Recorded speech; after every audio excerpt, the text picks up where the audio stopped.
Tuhan bersamamu dan bersama rohmu.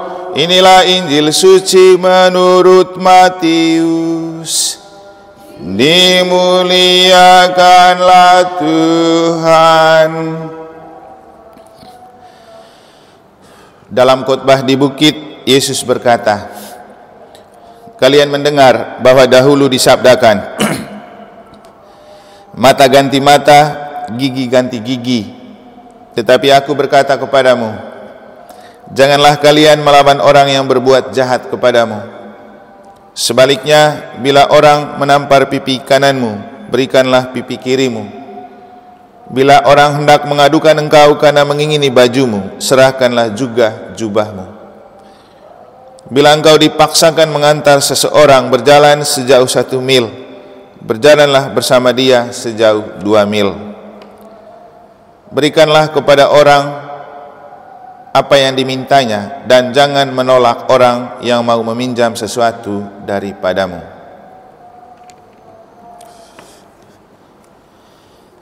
Demikianlah sabda Tuhan.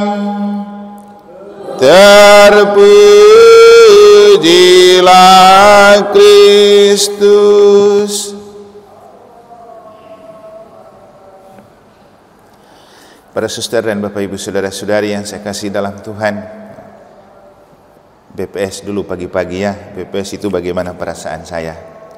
Tadi sebelum mandi saya jalan-jalan keliling gereja sambil coba jalan-jalan pagi. Katanya bagus untuk terapi kolesterol ya. Pas suster mereka sudah masuk, saya keliling lewat di pintu depan. Tiba-tiba saya berpapasan dengan satu orang sudah pakai pakaian pergi ke masjid. Saya tidak kenal orangnya. Begitu saya keluar, dia toleh, saya lemparkan senyuman, lalu dia balas memberikan senyuman. Saya bahagia rasanya. Kenapa? Dengan cara itu sudah cukup saya mengambil bagian dalam kebahagiaan hari raya mereka hari ini, yaitu Idul Adha kan. Idul Adha itu kan hari raya korban. Ada banyak hewan yang dikorbankan. Tapi juga mungkin baik untuk kita maknai itu sebagai sebuah bentuk pengorbanan. Pengorbanan itu bahasa yang sederhana tapi syarat makna. Dan kalau kita bisa melakukan itu, kita bisa bahagia. Ya, misalnya saya dengan mengorbankan sedikit waktu jalan-jalan dan kasih sedikit senyuman kepada orang yang lewat di jalan walaupun saya tidak kenal, lalu dia merasa bahagia dengan sapaan senyuman itu, saya juga bahagia. Itu kan buah dari pengorbanan. Karena kalau saya tidak keluar dari kamar, tidak mungkin saya bertemu dan melemparkan atau saling berbagi senyum dengan orang. Itu tentang asiknya hidup kalau kita keluar dari zona nyaman. Nah, sekarang kita mau coba maknai ketika Yesus bicara tentang kalau orang pinjam sesuatu, kasih pinjam. Saya itu waktu baca bagian ini, yang saya pikirkan begini. Kalau kita bicara simpan pinjam, maka itu adalah uang dan materi. Dan tempatnya di koperasi atau di bank. Nah, ketika Yesus bilang kalau orang minta pinjam, kamu beri pinjaman itu, apakah maksudnya ini juga termasuk uang atau barang? Gimana suster? Kalau menurut suster, saya juga penasaran ini, apakah pinjam meminjam yang dimaksudkan oleh Yesus dalam Injil ini termasuk barang dan uang? Bagaimana? Kalau melihat topiknya, Yesus bicara kerajaan Allah, maka kerajaan Allah kan bukan bicara tentang uang dan barang. Maka kalau kita bicara pinjam meminjam, saya rasa bukan tentang uang dan materi, tapi tentang kerohanian, tentang aset pribadi. Aset pribadi itu jangan berpikir tentang kekayaan material, tapi aset pribadi yang sangat besar yang Tuhan berikan kepada kita adalah hati nurani, akal budi, dan kehendak bebas. Itu adalah 3 aset yang kita miliki dan setiap orang miliki, dan itu bisa dipakai untuk berbagi, beri pinjaman. Ya, pinjam otak kah, pinjam cara berpikir kah, pinjam refleksi kah. Saya dulu waktu seminari tinggi, saya senang. Kenapa? Di seminari tinggi kan kita khotbah itu pakai ketik. Karena kalau tidak ketik, orang pikir kita tidak siap khotbah. Setiap kali habis khotbah, pasti ada adik-adik tingkat yang ambil teksnya, mereka minta untuk copas begitu. Saya senang, kenapa? Pinjam pemikiran untuk mereka terinspirasi. Dan itu adalah pemberian terbesar untuk orang. Kalau terlalu tinggi dibilang pengorbanan. Kenapa? Kita sudah berpikir dan kemudian orang pakai pemikiran kita, itu tidak mudah. Jadi kalau bicara pinjam dalam konteks yang Yesus bilang, saya sangat yakin ini bukan tentang materi dan uang. Apalagi ketika suatu saat ini Yesus diminta untuk membagi harta. Kan ada cerita di kitab suci. Ada satu keluarga minta, Tuhan tolong suruh kakak atau adik saya ini bagi warisan dengan saya. Yesus bilang apa? Saya tidak ada urusan dengan kau punya warisan. Jadi salah alamat.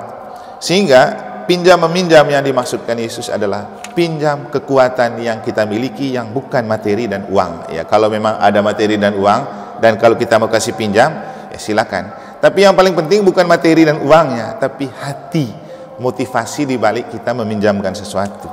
Karena akhirnya di kesempatan yang lain Yesus bilang apa? Kalau orang pinjam sesuatu kepadamu dan dia tidak bisa kembali, jangan kamu minta. Kan berat juga ini. Siapa yang kasih pinjam tidak mau minta kembali? Malahan orang semangat kasih pinjam karena ada bunganya. Tapi seringkali kita ini para suster, kalau orang pinjam di kita, ludes lah itu ya. Tidak tega juga kita minta lagi kan? Ya, kembali ke belas kasih. Tapi Yesus hanya mau mengungkapkan kita punya kekuatan yang hebat di dalam diri yang tidak harus selalu diminimalisir dengan materi dan uang. Jadi ini tentang perasaan memberi, perasaan berbagi, perasaan berkorban. Nah, mungkin inilah yang juga kita bisa maknai ketika ada juga kata-kata begini. 1-2 hari lalu kan kita bicara tentang jubah kan? Jubah itu juru selamat yang membahagiakan untuk kita kaum berjubah, jujur yang membahagiakan. Juga di sini kita refleksikan jubah yang dilemparkan Elia kepada Elisa itu sebagai lemparan panggilan gitu, tawaran rohani. Nah, hari ini lagi bicara tentang jubah. Bila orang hendak mengadukan engkau karena mengingini bajumu, serahkanlah juga jubahmu. Kita tahu jubah itu simbol kerohanian. Maka yang dimaksudkan di sini, kalau orang menginginkan sesuatu secara materi kepada kita, yang kita beri adalah doa. Kita bantu dia sampai pada doa. Ini memberi jubah itu kan memberikan kerohanian. Sehingga saya selalu kalau orang minta, Romo boleh bantu ini, saya bilang ini, kalau kamu minta bantu doa, saya terdepan untuk membantu. Tapi kalau minta barang, uang dan lain-lain, kan kamu tahu saya jadi imam itu bukan untuk kumpulkan itu. Jadi tolong jangan dibebani dengan minta-minta yang gitu. Kalau minta doa dan minta berkat, oke lah. Karena itu memang pekerjaan kita. Jadi kalau orang mengingini bajumu, berikanlah juga jubahmu. Artinya kita bantu orang itu tidak hanya tentang baju yang dia pakai, tapi kerohanian. Kita berdoa untuk dia. Maka seringkali kadang saya bilang, lalu kamu minta bantu, saya doakan saja ya. Mungkin ada orang lain nanti yang bisa bantu. Karena itulah pekerjaan seorang rohaniwan. Kadang-kadang memang orang terkecoh di balik penampilan kita, lihat penampilan kita, baju yang bermerek, padahal orang kasih pikirnya karena kita kaya kan, padahal kan orang kasih juga. Jadi kadang-kadang umat merasa begitu, dengan lihat penampilan, padahal kita bergaya-bergaya sedikit juga kan, irit juga. Jadi memberikan apa yang paling penting dari pribadi yang tidak secara material dan uang. Itu yang dimaksudkan Yesus dengan pinjam. Nah, pinjam juga ini hukumnya beda dengan memiliki. Yesus itu bilang kasih pinjam karena apa? Kalau pinjam berarti dikembalikan. Sering terjadi kalau kita pinjam kita tidak kembalikan, seolah-olah yang kita pinjam itu jadi hak milik. Nah, inilah penyakitnya Ahab. Ahab dalam bacaan pertama kan, seorang raja. Raja ini punya kekayaan, punya kekuasaan. Coba bayangkan kerakusannya. Dia masih mau ambil lagi satu pekarangan rumah dari siapa tadi itu? Kau baca itu? Hah? Om Yos?